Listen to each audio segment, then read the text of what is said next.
Good morning again. Can a single person change the flow of a community? Yes, if it is a manageable number. But on a large scale, like a state, you need to be backed by a majority. And what I want to do is I want to ensure that being backed by this majority also means giving you the opportunity and the availability to continue to put checks and balances in my life. Let me give you an example. When we bring out technology, when things get introduced to make things simpler and they add longevity to that simplicity, it means that, okay, I've created an object that's going to make something simple in your life. I'm going to charge an exorbitant amount because it's going to be so well made and do so many things that I'm not going to make any more profit off of this, because when you buy it, that's the last time you're going to need to buy it again. That's why things got so high. So what individuals did was they did this exact concept. And here's where things got out of control. So somebody charged a ton of money for an object. And when they charged that amount of money, they looked around and there were no regulations. Nobody came back and said, hey, you are overcharging for that product that you made. Capitalism. I made the product. I should be able to charge however much I want to because it's in demand. And I'm the only one who's selling it. We understand capitalism. But you are overcharging because what it took to make the product doesn't match how much you're charging for it. Well, that's my business because this is capitalism. And there are no regulations to say that I can't do this. And because we were non-regulated, things got out of control. We looked left, looked right, and by the time we all looked around, everything had skyrocketed.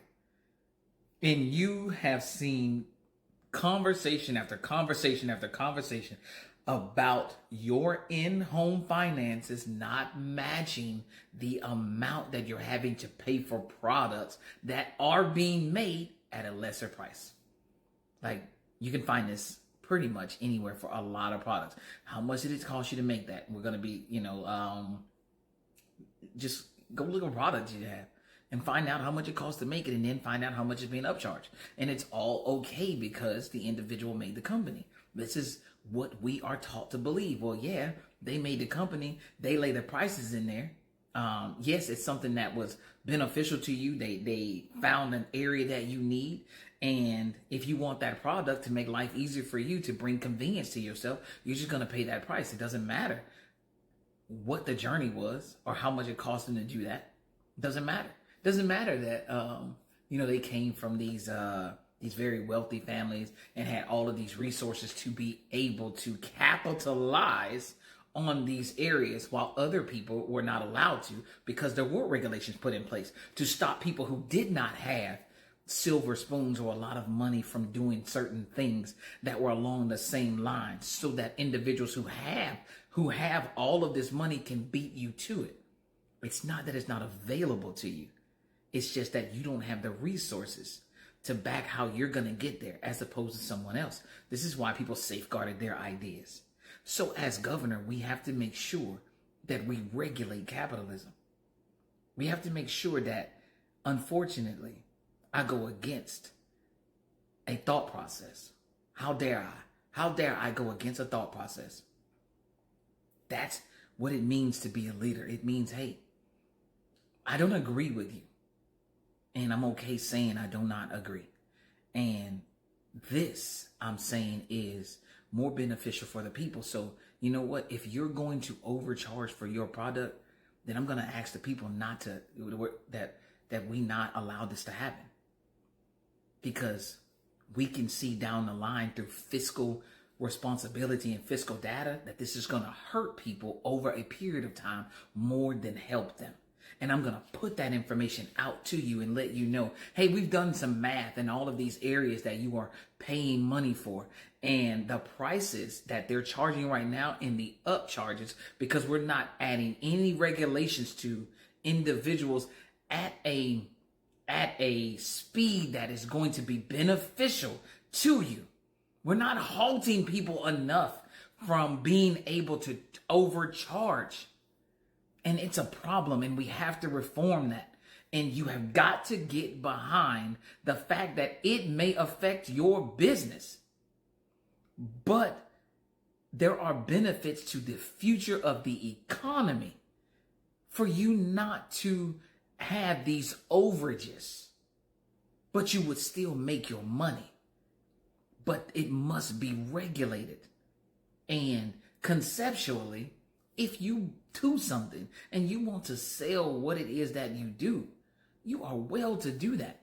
But if we find out that on a global scale, globally just talking about Florida statewide, that your pricing is hurting and has shown to have hurt multiple communities throughout the state of Florida over a period of time, we're going to regulate you. We're going to say that you cannot do that. And you know what you're going to do? You're going to up and you're going to move. And we're going to have to let people know, hey, this is going to happen. People are going to leave. People are going to enact or bring up things that are going to say, okay, well, I'll show you what it's like to be inconvenienced. And I'm going to put on the onus of those individuals who work under me to come up with a plan that is going to be ready for when individuals kick back to show us that they can hurt you immediately. Because we're going to have to see it. And we need that data. We need to know who's willing to destroy us because they don't want all of us to be comfortable. Because that's what we're asking. This is what Americans, in my personal opinion, Americans in Florida are asking. Hey, who doesn't want all of us to just be comfortable? Why does comfortability have to be working until I'm 65 and the national death rate is in my 70s? Why does it look like that? Why can't we just stop all inflation right now, not raise another price? Everybody just say, okay, no more prices get raised right this moment. And we can just pay what we pay. And the only people who can raise things are the businesses who pay us. That's it. But these individuals who record numbers will simply say, we can't pay you more because we're not getting more. Come on now, you ain't making no sense, because if we look at the data, it says y'all been getting more and ain't been paying more for decades. So who is it? And the only way to find out who that is, the only way to find out who is or does not have your best interest at heart, is to put yourself out there and say, you know what? No, we do not like the way this is going and we want to see it change.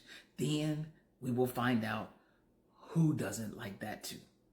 We'll find out who that doesn't work for and how far they're willing to go to bring ruin to your lives, to prove to you that if you do not do it their way, even though, and these may not be elected officials, but they are being lobbied by these individuals.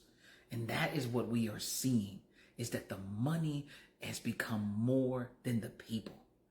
And I am trying to tell you that when I become governor, I'm going to press for state legislation that puts power in the people's hands so we can start voting out individuals who we clearly, concisely see are about the money and not the people.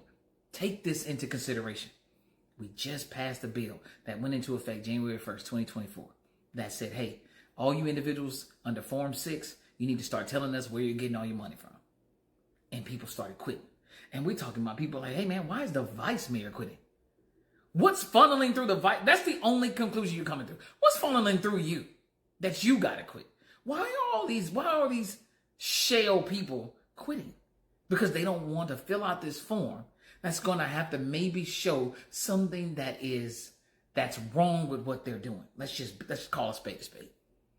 You fill the information out. It was over $1,000 that you get in a month or something like that. Explain to us where this money is coming from and why you're getting it. And if we find out that the money was coming from the wrong place to provide the wrong thing, we're going to come after you legally. Simple, point blank, period. So they got out of Dodge before that started happening. And I'll be honest with you, the individuals who didn't get out of Dodge, who feel like they are covered by somebody, we're going to find that out soon enough.